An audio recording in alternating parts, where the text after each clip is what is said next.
today's video, I'm going to talk about why you should never diet or stop dieting if you currently are. But before we jump into the reasons why, to be on the same page, let's define what a diet is. A diet is a specific eating plan on what to consume, what not to consume, and when to consume it with the goal of losing weight. Sometimes the goal can be to improve health or even gain weight, but oftentimes people go on a diet because they want to lose weight. The problem why diets are controversial or something I'd recommend you no longer do is for 5 reasons. The first is diets are usually temporary. They're usually a temporary fix to what you perceive to be a problem. The idea is you're not planning to stick with this for a very long time or the rest of your life. You're only doing this to achieve a specific goal. But once the goal is achieved, then you can fall back into your old ways and, in the case of losing weight, gain weight again. And this is why we have the term yo-yo dieting, where a person goes on a diet, accomplishes their goal, and gets off of it, and usually returns to their old habits, which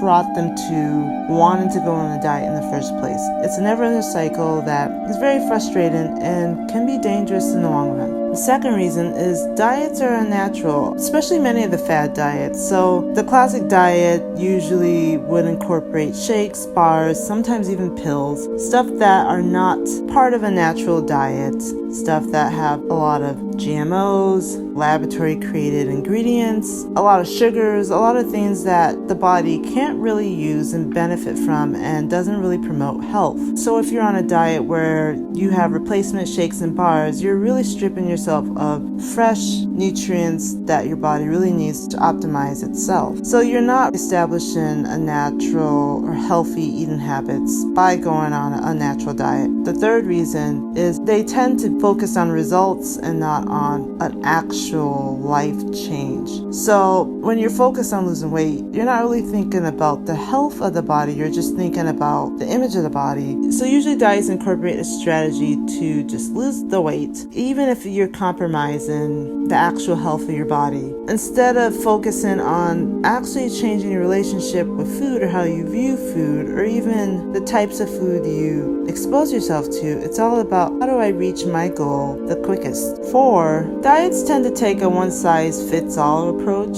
And in reality, one-size-fits-all approaches don't work because everybody's unique. Everybody has a different body composition, even structure. Things that they need for their health depend on their lifestyle, their environment, even the current stage their health is in. So, especially fad diets where it's a specific thing that anyone can take part in, it's not considering your unique situation, your unique health, and your unique body. So, what may actually work for one person may not work for you because you need to take a different approach. And the typical diet doesn't focus on one's unique circumstances, situation, and body. And 5, diets often eliminate vital food groups. So, for instance, there are certain popular diets where you should focus on eating more of this or don't eat that.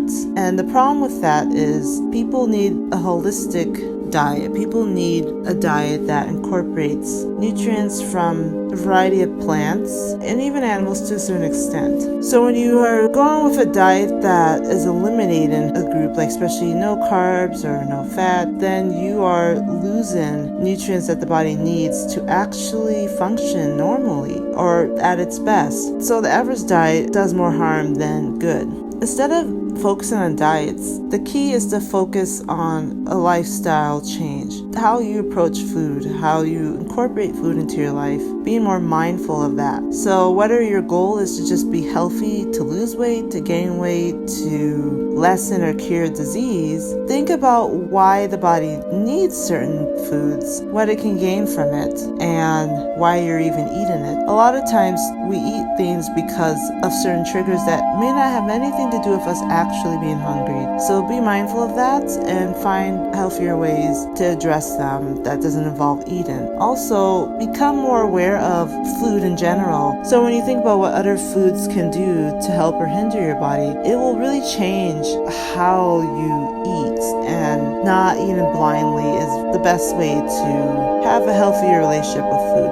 of course, I always recommend whole foods diet, which is a diet that incorporates foods that are unaltered, that are directly from the earth, nature, and you could walk in a certain climate and find them at the ready. But of course, especially in societies that are very much into processed foods for a variety of reasons, it's not always realistic to say, I am never going to eat processed foods or even junk foods again. The best diets are ones that are sustainable, diets that you can stick with forever. The key to having a realistic relationship with food is knowing why you're eating certain foods, focusing more on foods that actually will build the body instead of break it down. But don't feel guilty if you get invited to a party and they have a birthday cake and you eat a slice. If you generally healthy whole foods, a slice of processed cake isn't going to ruin your overall health so long as it's not something that triggers you to binge on a whole lot of junk food. When the majority of your diet is natural, leaving room for the occasional junk food, it's more sustainable. It's more realistic because in life, sometimes you find yourself in places where you may have to eat foods that are not necessarily whole foods. But especially in the beginning, when you're getting off of junk foods, highly processed foods, it's hard to quit cold turkey, and that's why a lot of people may fall off of it. But with a whole food natural diet, you're simply being mindful of eating foods that build the body and not break it down. My suggestion for dealing with junk food is first, find alternatives for your favorite junk foods. Now in this day and age, there is healthier versions for many classic junk foods such as cookies, ice cream, even Reese's peanut butter cups, soda even. So there are healthier alternatives that use more natural ingredients and have less sugars and fats and oils and sodium and all that are common problems with processed junk foods. Second, consider food elimination, which is determining the foods in your life that are really bad, you shouldn't eat anymore, and you just decide I'm not going to eat them again. Now, this is probably helpful for people who are not addicted to these foods, but have found themselves maybe eating it because it was convenient, such as fast food burgers. You could say, I'm not going to eat any more fast food burgers. I'm going to instead make healthier versions of these. And a lot of times with food elimination, it doesn't mean to never eat that type of food again, but instead of the convenient processed form, making your own version of it with ingredients that are less processed or sometimes not even processed at all. Third is food inclusion. This is all about discovering new foods that you never thought to try until you became more mindful of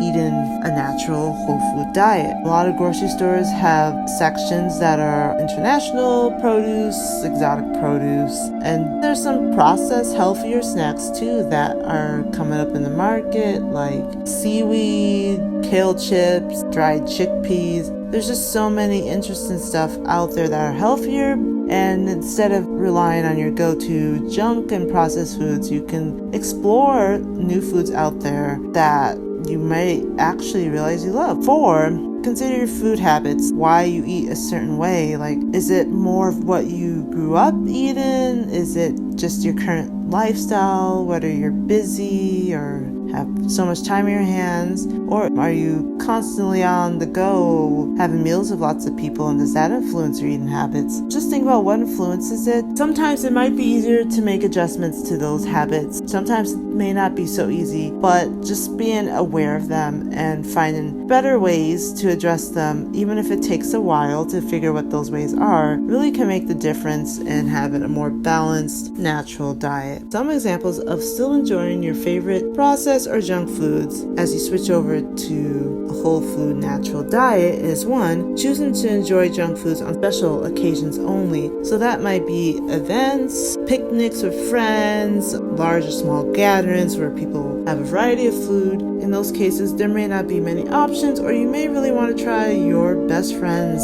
apple pie. So just because you're on a whole foods diet doesn't mean that you can never try these foods. It just means that on occasion, when these occasions come up, having something that is a little less healthy or even junk food every now and then isn't going to affect your overall health. 2 is end of day treats. So some people still like to enjoy their favorite junk foods more frequently than others. So for example, especially if you love chocolate, maybe at the end of the day, after a day of eating well, and you can enjoy a piece of your favorite chocolate, truffle, or even a chocolate bar. There it is, a weekend treat. You can eat healthy all through the week, even the weekend, and on the weekend you might enjoy your favorite ice cream sundae. And for homemade treats, just make your own. When you make your own cookies, especially with cookies, muffins, pies, even candies, you control the ingredients. So you can work with less processed sugars,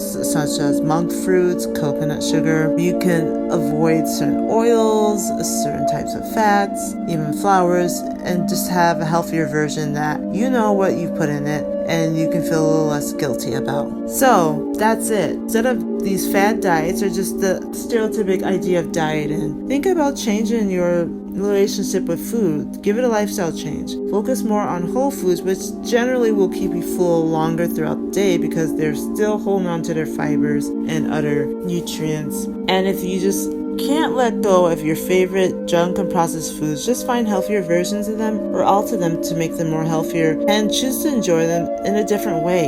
But the goal is you're sticking to a diet or a new relationship with food that is sustainable in the long run, hopefully for the rest of your life. So hopefully this video was helpful in changing your view of dieting and hopefully moving towards the direction of having a healthier relationship with food. If you found this video helpful in any way, please like, comment, and definitely share so that others who are struggling with the idea of dieting can see this video and be inspired. So thank you, and until the next video, take care.